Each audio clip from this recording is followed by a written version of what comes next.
আমি প্রথমেই আপনাদের উদ্দেশ্যে বলবো যে আমাকে স্যার ভাবার দরকার নেই, স্যার বলারও দরকার নেই। আমি আপনাদের সন্তান হিসেবে এখানে এসেছি। আমি জনগণের পক্ষ থেকে এসেছি, জনগণের দাবি দেওয়া নিয়ে এসেছি, একটি নতুন বাংলাদেশের স্বপ্ন নিয়ে এসেছি।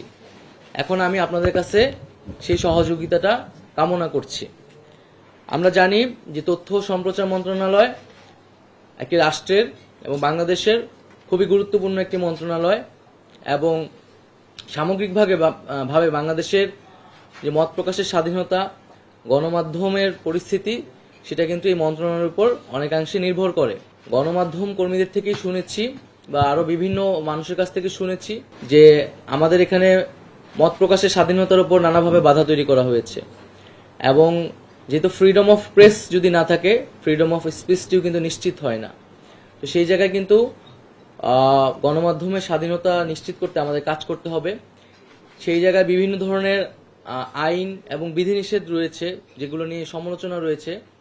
আমাদের এই আইন এবং বিধিনিষেধগুলো কিন্তু পুনর্বিবেচনা করতে হবে, যাতে বাক স্বাধীনতা বা প্রেসের স্বাধীনতা যাতে সেখানে বাধাগ্রস্ত না হয়। আমরা আরো গণমাধ্যম কর্মীদের কাছ থেকে সহযোগিতা চাচ্ছি। সেই সময় অনেক ফুটেজ, অনেক তথ্য কিন্তু আপনাদের কাছে আছে, হয়তো আপনারা সেই সময় প্রকাশ করতে পারেননি।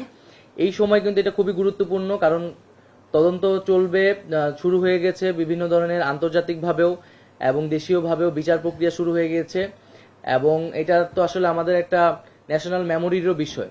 তো সেই তথ্য উপাত্তগুলা আপনারা যদি আমাদের কাছে সরবরাহ করেন বা সংশ্লিষ্ট কর্তৃপক্ষের কাছে, সেটি আমাদের জন্য ভালো হবে।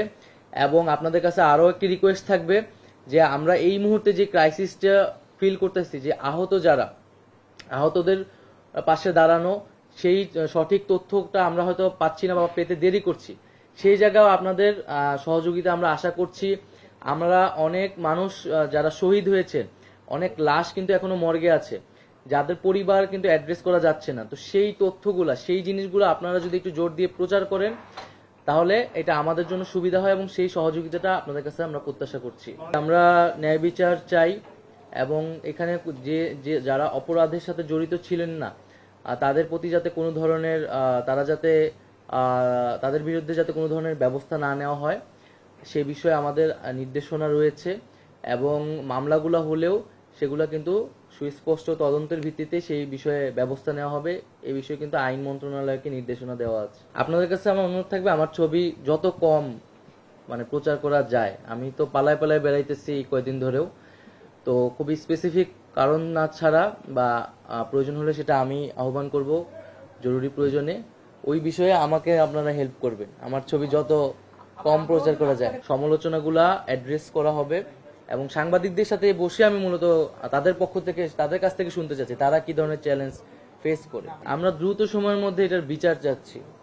এটা নিয়ে আর কোনো ধরনের আমরা প্রহসন, এটা নিয়ে আর কোনো ধরনের টালবাহানা চাচ্ছি না। প্রায়োরিটি তো আমরা সব মন্ত্রণালয়ের সর্বশেষে একটা কাঠামোগত সংস্কারের কথা ভাবছি, যাতে দীর্ঘমেয়াদী এটার সুফলটা আসে।